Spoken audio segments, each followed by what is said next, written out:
Polusi udara tampak menyelimuti langit ibu kota. Kualitas udara ibu kota Jakarta pada hari Jumat masih tidak baik-baik saja. Tercatat 21 kali lipat melampaui pedoman aman Organisasi Kesehatan Dunia WHO. Bahkan terdapat sejak pukul 24 dini hari tadi, 151 dapat menyebabkan gangguan kesehatan. Kategori merah.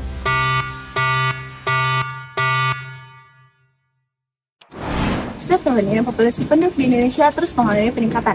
Menurut Badan Pusat Statistik atau BPS, pada tahun 2024, penduduk di Indonesia mencapai 281.603.000 jiwa, yang mana terus mengalami peningkatan dari tahun sebelumnya, yaitu sekitar 1,04%.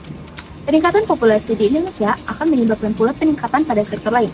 Peningkatan penduduk menyebabkan banyaknya penggunaan kendaraan pribadi.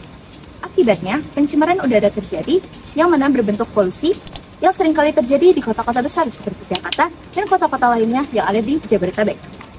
Lebih parahnya lagi, satu kendaraan pribadi itu hanya digunakan oleh satu orang saja. Memangnya, sebahaya apa sih asap kendaraan itu? Asap kendaraan mengandung berbagai senyawa kimia. Walaupun utamanya emisi kendaraan terdiri dari senyawa yang tidak berbahaya seperti nitrogen, karbon dioksida, dan uap air, tetapi di dalamnya terkandung juga senyawa lain dengan jumlah yang cukup besar yang dapat membahayakan kesehatan maupun lingkungan. Bahan pencemar yang terkandung di dalam emisi kendaraan adalah karbon monoksida, berbagai senyawa hidrokarbon, oksida nitrogen, sulfur, dan partikulat debu termasuk timbal. Sangat berbahaya apabila kita menghirup emisi gas tersebut.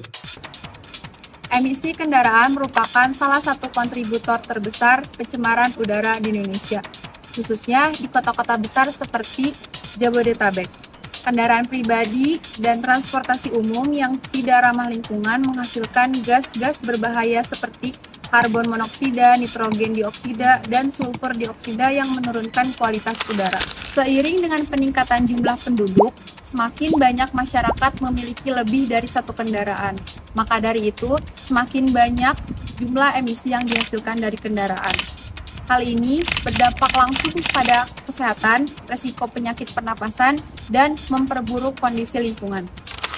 Tidak hanya dari emisi kendaraan, pencemaran udara juga disebabkan adanya pembakaran bahan bakar fosil yang dapat memicu kenaikan suhu global. Selain itu, industri dan pabrik juga menyumbang polusi dalam jumlah besar. Polutan ini tidak hanya memperburuk kualitas udara, tetapi juga berkontribusi pada pemanasan global dan hujan asam, yang merusak ekosistem serta menurunkan kualitas kesehatan masyarakat. Menurut laporan berita Greenpeace, pada tahun 2023, tingkat polusi udara di Jakarta dan Bogor sangat mengkhawatirkan. Hal ini dibuktikan dengan Jakarta menduduki sebagai kota pertama yang memiliki tingkat polusi tertinggi se-Asia Tenggara. Polusi di sekitar Jakarta dan Bogor sebagian besar berasal dari emisi kendaraan, baik itu kendaraan bermotor maupun kendaraan angkutan kota. Di Jakarta, tercatat ada lebih dari 20 juta kendaraan bermotor yang beroperasi setiap hari. Sementara, di Bogor jumlahnya mencapai lebih dari 1,5 juta, termasuk sekitar 14.000 angkutan kota atau angkot. Emisi dari kendaraan-kendaraan ini menjadi sumber utama polutan yang memperburuk kualitas udara, terutama pada jam-jam sibuk. Namun, selain itu, minimnya pengelolaan emisi dan terbatasnya transportasi publik yang ramah lingkungan menambah tantangan untuk mengatasi polusi di kedua kota ini. Pada tanggal 20 September 2024, kami melakukan survei melalui wawancara kepada masyarakat yang bertempat tinggal di Babakan Raya, Kecamatan Remaga, Kabupaten Bogor, Jawa Barat. Narasumber pertama adalah warga Babakan Raya yang merupakan seorang pedagang berdekatan dengan lalu lintas Babakan Raya. Beliau seringkali menggunakan motor ketika hendak bepergian.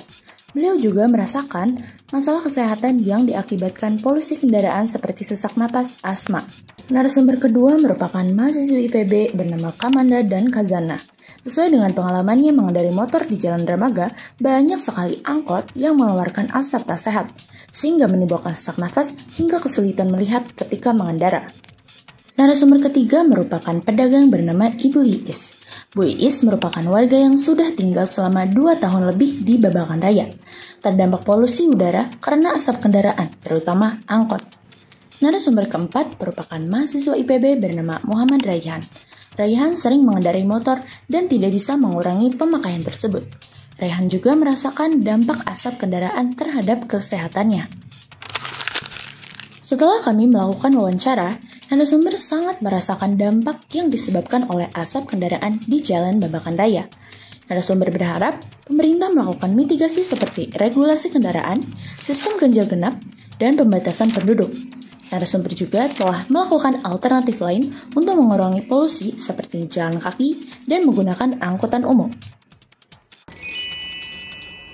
Satu hal penting yang harus dilakukan adalah upaya dalam bentuk nyata, di mana sudah saatnya kita berhenti menggunakan transportasi pribadi dan berubah untuk menggunakan transportasi umum yang lebih ramah lingkungan dan juga lebih efisien. Indonesia terus berupaya meningkatkan kualitas transportasi umum untuk memberikan kenyamanan dan kemudahan bagi masyarakat. Di kota-kota besar, kita sudah bisa menikmati moda transportasi modern seperti MRT dan LRT yang terintegrasi dengan baik dengan moda transportasi lainnya.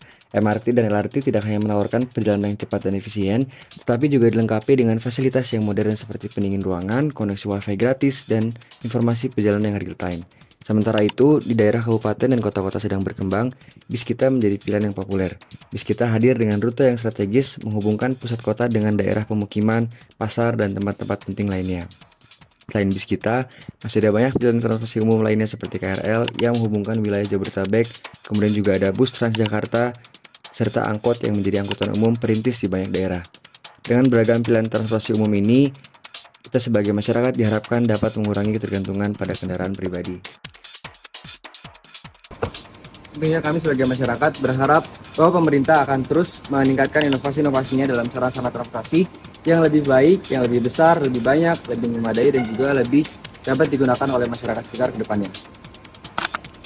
Tersedianya transportasi umum di kota-kota besar seperti Jabodetabek akan berdampak positif pada pengurangan emisi kendaraan pribadi. Karena banyak masyarakat akan beralih menggunakan transportasi umum untuk menghindari kemacetan pula. Masyarakat di bagian kota lainnya berharap agar pembangunan transportasi umum ini merata ke seluruh wilayah di Indonesia, terutama pulau luar Jawa, sehingga polusi udara akibat asap kendaraan dapat berkurang di seluruh wilayah di Indonesia.